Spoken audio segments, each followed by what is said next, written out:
Thank you, Sally, and thank you all for being here. And Lisa, congratulations on taking over the reins of the 11th Congressional District. Look, if you know me, I'm the eternal optimist, and I am really excited about the opportunity that we have to take back our nation.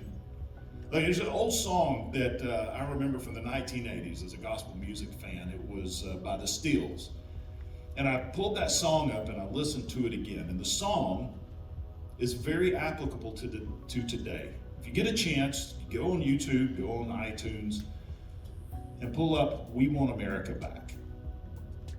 And the words of that song apply so much to today. And that sentiment is going across the nation in areas that I'm seeing from Washington, D.C., that we're seeing the numbers come in that Americans are being awakened to what has happened to their country. Something that many of us have been speaking about for 20 years, but we were considered a radical right. But now people are realizing we really didn't see what was happening to our country. And it's coming from areas that you never expected, areas in all generations. And so I'm really excited and I'm optimistic about where we're going. And a lot of people say, how can you be upbeat when we see what's going on? Look, no doubt about it, we're in a very bad place in this nation. A very bad place in this nation. But my dad was involved in something that was very inspirational to me. On June the 6th in 1944, American forces stormed the beaches of Normandy. And they took France back. The people of France wanted to be liberated. From their position under Nazi control, they knew things were really bad. And if you just look at the circumstances that's surrounding you, yeah, it's easy to get depressed. It's easy to crawl into a hole. But yet, just across the English Channel, the liberators were preparing to invade Normandy. Now, if you know American history, we won. We won very decisively. But it wasn't without cost. It wasn't without damage.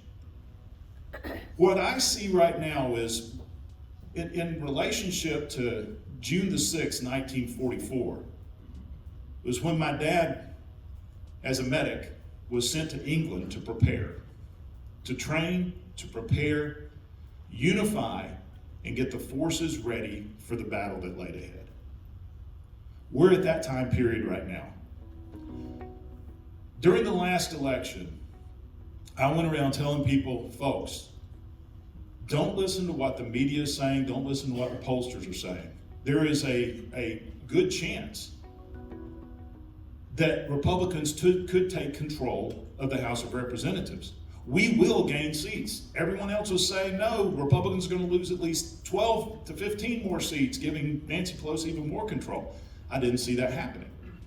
What I saw was people were beginning to wake up to what was going on. And what we saw was a surprising gain across the country of Republicans, at the state level and at the federal level in the House of Representatives.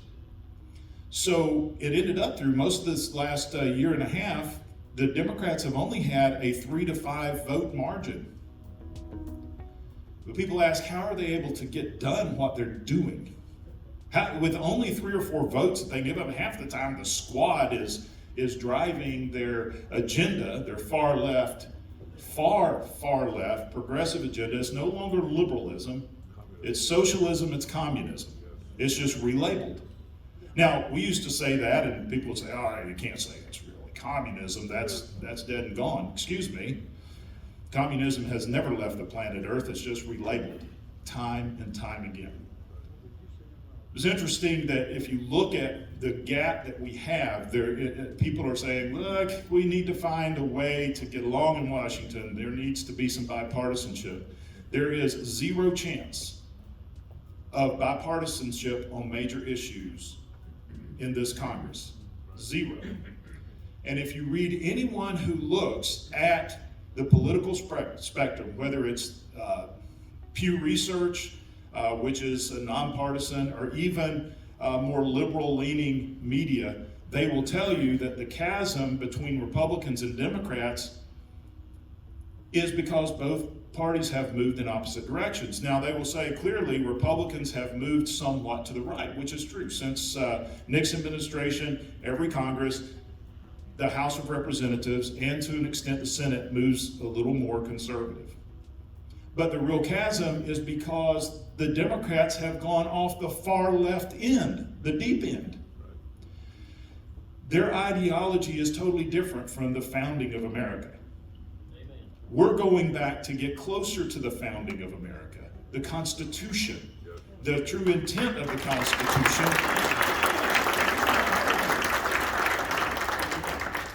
And I'll touch on the Supreme Court nominee here in a minute, but well, one thing, let me say this, one thing that is humorous about what's happened in the last couple of years is how we've redefined the American language.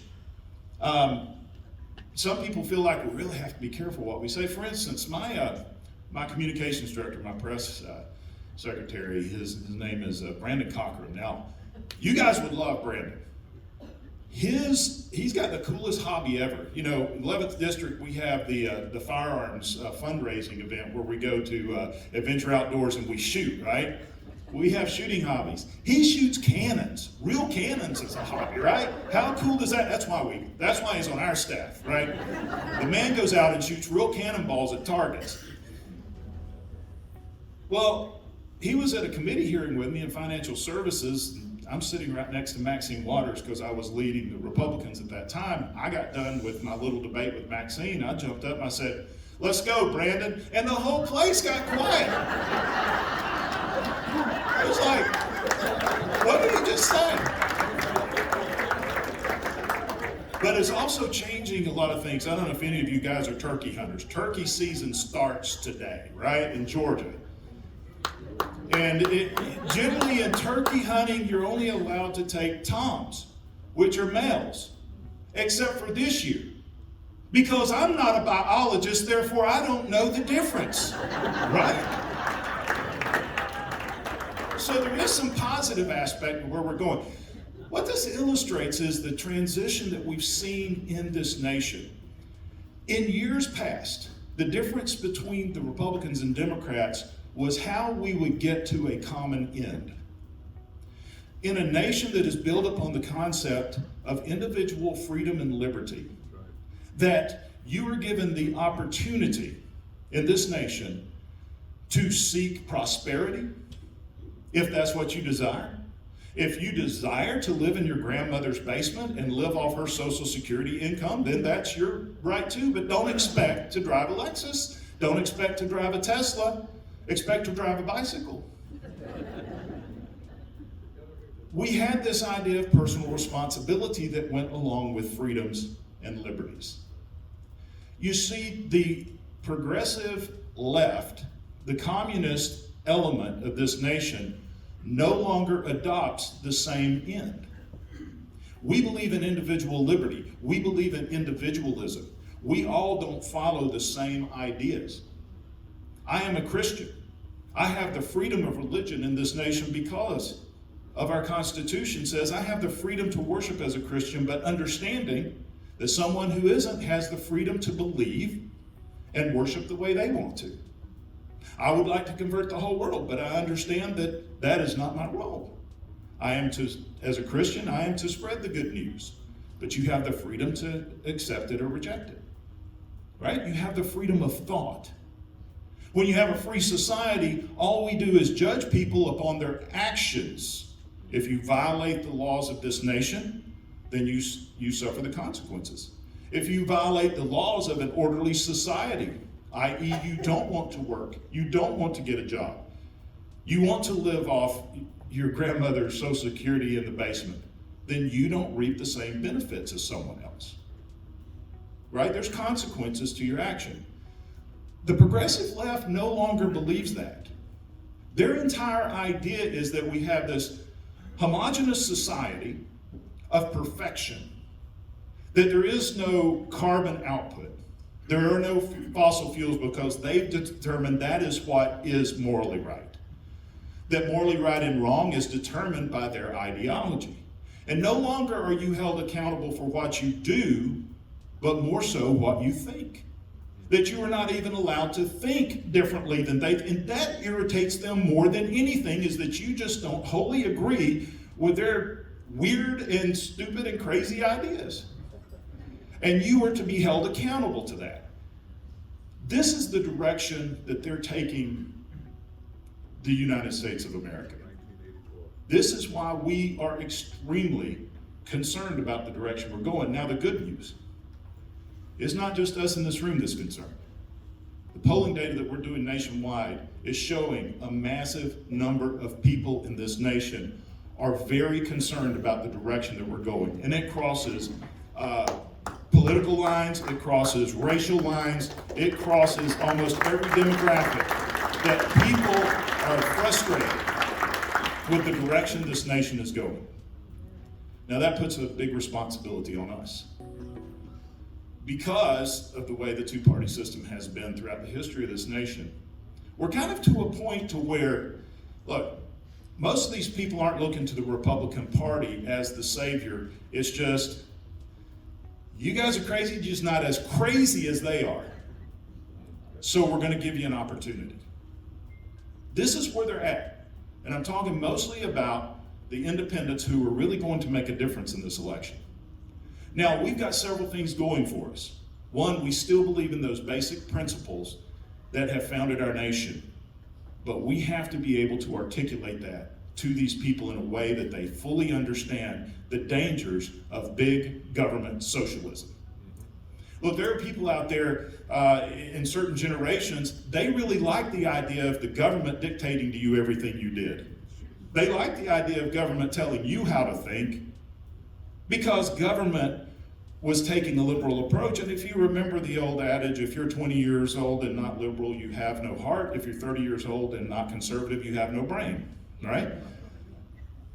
Well, they were okay when the government was telling them the things that they like, that everybody had to do. But when the government turned around and told them, you got to take a shot whether you want it or not, that's when they started putting the brakes on. And it opened the door for us to say, this is the danger of big government socialism. Because a government that is big enough to give you everything you want is powerful enough to take everything that you have.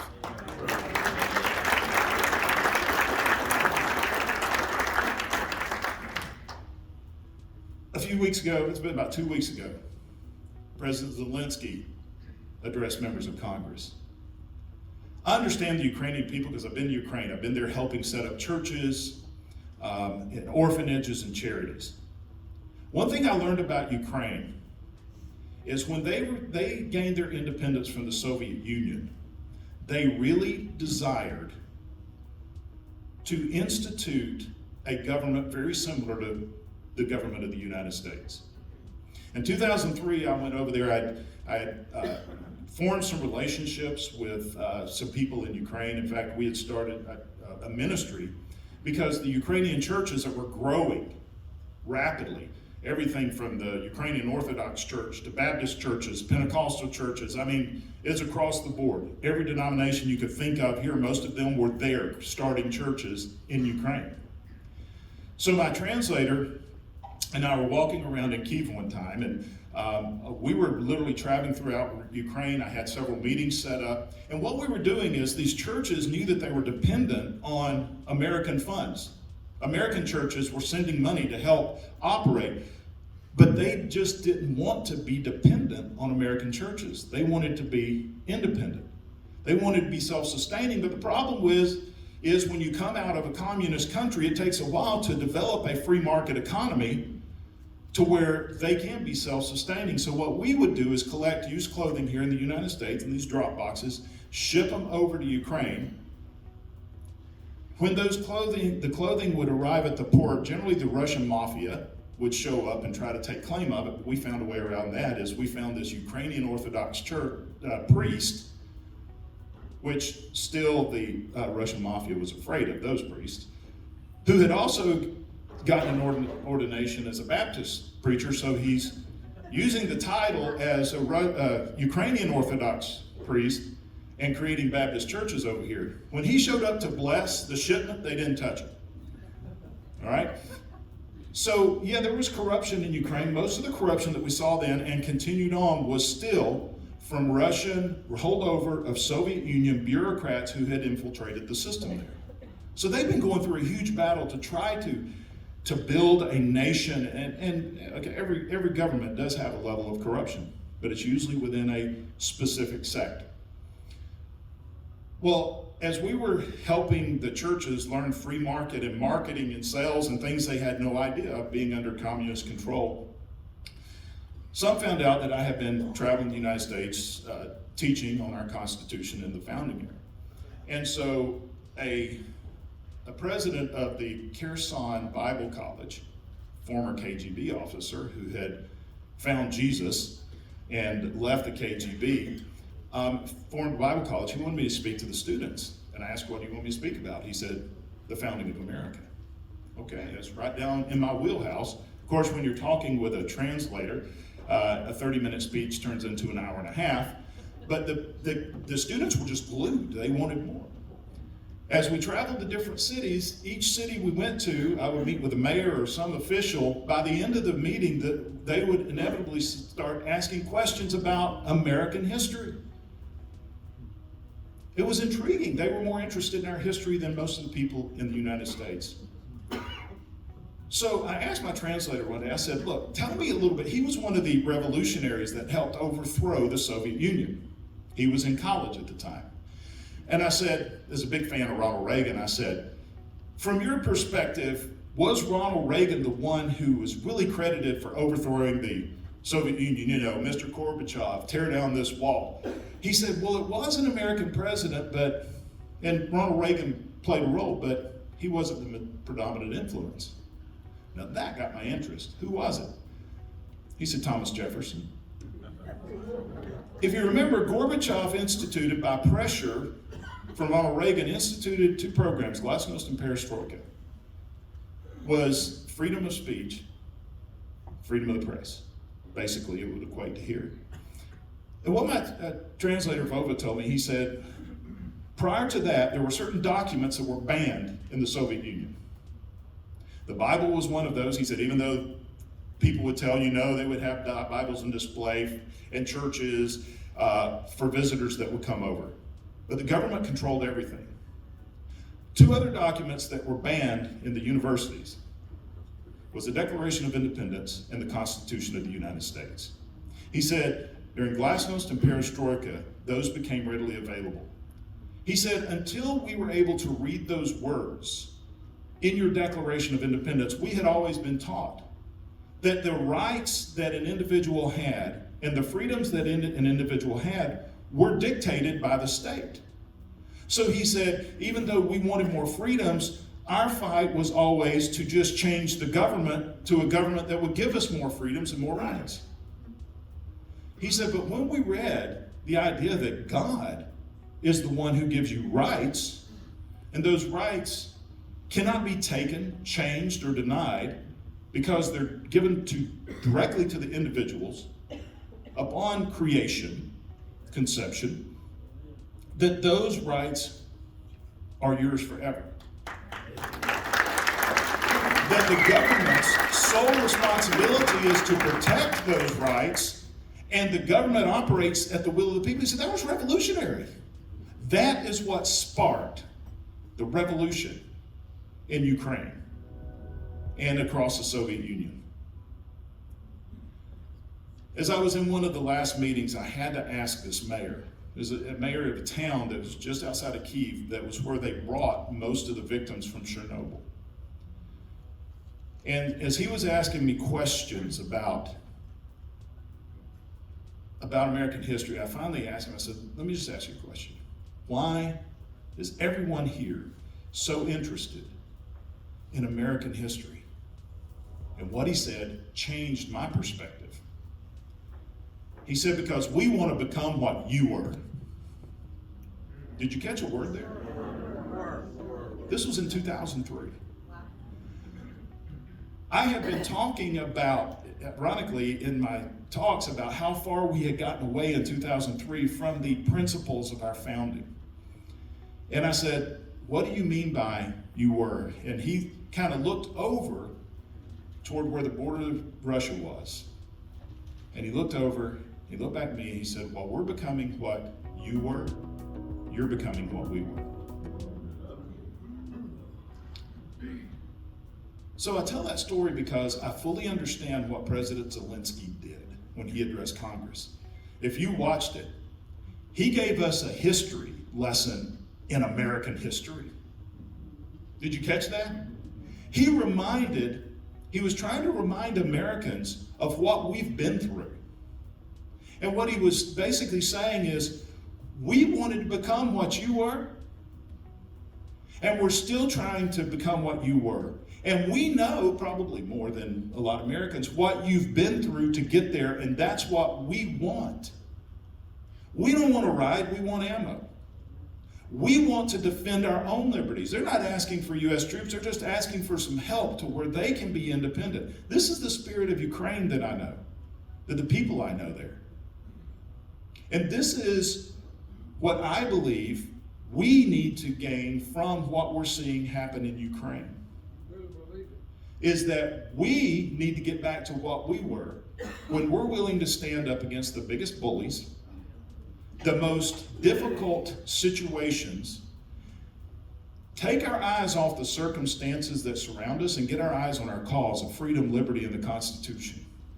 When we do that, and that's the history of the United States, when we take on insurmountable obstacles, we win because we keep our eyes on our cause, not our circumstance. If you don't believe it, just go back to 1776. When those men in Philadelphia signed what was basically a declaration of war against Great Britain, who was a more powerful military, were outnumbered, outgunned, outmanned, outgeneraled, outsupplied, had zero chance of winning. But they didn't look at the circumstances, they looked at the cause of freedom. That's why it took 8 years. But we won our independence. We won our liberty. This is the same thing that's motivating Ukraine, because even though our founders had it really bad under British control, the Ukrainians had it a whole lot worse under Soviet control. They are not going to go back to that. You want to talk about give me liberty or give me death? That's literally what they're doing in Ukraine right now. I would rather die than go back under the control of the former Soviet Union. This is where they are. And this is what President Zelensky was trying to remind us of where you came from. And as I'm sitting there and I'm listening to this, I'm like, this is our message for today with the political warfare that we're in right now to save our own nation. America is sitting in France in 1944, the beginning of 1944. We're the troops that are in England. It's time for us to get ready, because in November is when we're about to storm the beach. In January is when we start turning the nation around. But we have to have a plan. We have to be able to work on it. Now, one thing I'll give is I've been spending a lot of time with Newt Gingrich lately, and Newt is saying, Barry, you guys are right on the numbers right now. We've been working with him because he came out with this great idea of Contract with America. We're going to be replicating the same thing, but taking a little different approach. We're not just going to be saying these are the things we're going to do. We're going to be introducing the legislation starting day one of the new Congress. We're going to actually be putting on paper what we're saying, and this is our commitment. We've been working on it for over a year. We put up task forces across the entire spectrum of the Republican conference. I'm on a task force that's led by Jim Jordan, dealing with freedoms and liberties, and something else that we forgot about, personal responsibility. You see, this is something that the left has no concept of. This week, instead of dealing with the issues that are predominantly all Americans are facing, inflation, gas prices, international conflict. I mean, you go down the list of things, shortages in the grocery stores. Veterans are facing a serious issue that I have been working on with several others, You see, the Biden administration is violating the law by denying veterans access to private care outside the VA, which the law says that they have to recommend veterans for certain services. They are trying to put everybody under the total control of the government. Instead of having a hearing to bring the VA secretary in to say, why are you violating the law? The Democrat-led House Veterans Affairs Committee this week had a hearing on the dangers of extreme domestic extremism by veterans in the United States. I'm sorry, I don't think that's a major issue, but access to health care to someone who really needs it is much more important. Instead of dealing with inflation, and all of these issues we're facing are self-imposed. It's not an organic, natural occurrence of the economy. It's stuff that we've done by bad, big government, socialist, communist policies. The good news, all we have to do is undo it, and we'll get things back. But instead of dealing with inflation, instead of dealing with the causes of excess spending by the Democrat Congress, we had 2 hearings in financial services this week. One on the biasness and the racism of home appraisals, and the others is discrimination against minorities by overdraft fees. Neither had any factual basis of truth, but I made the point in the one hearing is they were bringing up statistics that minorities pay about 80% of overdraft fees. Statistically, we proved that to be inaccurate, but there was still a higher number than anyone else. So I asked one of the liberals that was presenting, I said, so let me make sure I understand this. So minorities pay a higher overdraft fee than banks in other districts. Oh, no, that's not what we're saying. It's about average. I said, so they're not paying a higher overdraft fee per overdraft? No. Well, then why are you saying that they pay more? Because they're overdrafting more. That's why we need to change the law. And I said, well, let me just say, if you're right, let me tell you something. When I was young and in the military, I wasn't a good money manager. I overdrafted all the time, and it cost a lot of money. But that all changed one time when my wife and I were checking out at a grocery store, and I had to leave a cart full of groceries at the front because they wouldn't take my check. Now, to their point is, all these overdrafts usually happen when they're trying to buy food or medicine and all that. And I said, that happened to me. But it wasn't buying the groceries that was the problem. It was the bad management I had buying other things I didn't need earlier in the month. When I'm going out to eat lunch every day and my colleagues in the military are brown bagging it. It was bad responsibility. Well, see, if you're in certain classes, according to them, you shouldn't be held responsible for your actions. Instead of dealing with these major issues like the shutting down of domestic fuel, the 18 bills that we voted on in the House this week that Democrats brought to the floor renamed federal buildings, put 2 more statues into the Capitol, and did a whole lot of things that were just administrative. But their number one issue the Democrats passed was a nationwide legalization of marijuana. Now, some of you may think that's great. The problem is, the 10th Amendment really says that's up to the states.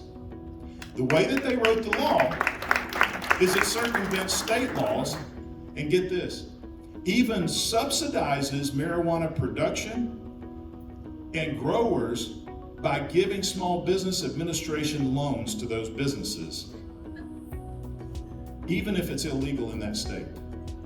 This was the number one issue for them instead of dealing with crime across the nation. Look, American people are seeing this. And I'll close with this. One of the reasons I'm so optimistic, as Sally had went through the list of candidates we have here, we have awesome candidates running.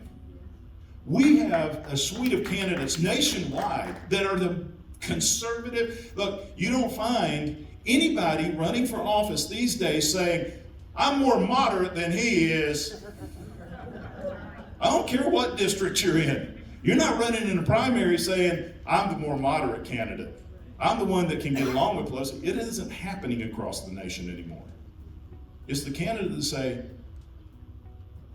I stand for liberty, freedom, the pursuit of happiness, personal responsibility, lower taxes, and empowering the American people and instead of powering the government. This is what we're hearing, and this is nationwide. I know a lot of these candidates, most everybody that's running for office, Ed and Josh and Jay, I know these guys, and I'm not trying to leave anybody out. I know a lot of them personally. I've served with them before. I know what they believe in. It's going to get ugly in the primary, as it always does. But we also need to remember that who you perceive as your political opponent is not your enemy until we get in the job. We have to be unified. We have to be of one voice, regardless of who comes out of that, and we have to show up. We have to show up in numbers that are historic, which means you've got to get out and you've got to get people to go to the polls with you. If you have to drive them to the polls, get them to the polls. But if you're going to make sure that you got to make sure they're going to vote the right way by sharing the idea of liberty, prosperity, and the one thing that will get the left, and it drives the left nuts when you do this. But you have to label what their agenda really is in a way that makes sense even to generation X, Y, Z, wherever we are now, is using the term big government socialism. Because they all been taught that socialism is good. That's what's happened in the schools. They've been taught socialism, that's where we need to go, is utopian society. But when you put big government on there, like, whoa, wait a second. I don't like that government that told me I had to get jabbed. I don't like that government that told me I had to cover up my face. I don't like that government that told me I had to stay at home and I couldn't go to school. Well, you can't have socialism without big government control. When you start using those type of terms, they start listening. You may not totally convert them, but you know what they may do is say, well, I'm not totally sold out on this idea of conservatism that I'm hearing on the Republicans, but I know the socialism on the left isn't working, so I'm going to give them a shot. And if they give us a shot, then we get to prove them wrong and return America to a nation that is free, safe, and full of opportunity. At the state level, at the national level. I still think America's best days are ahead of us as we prepare now to storm those beaches come November and January. God bless you. God bless America.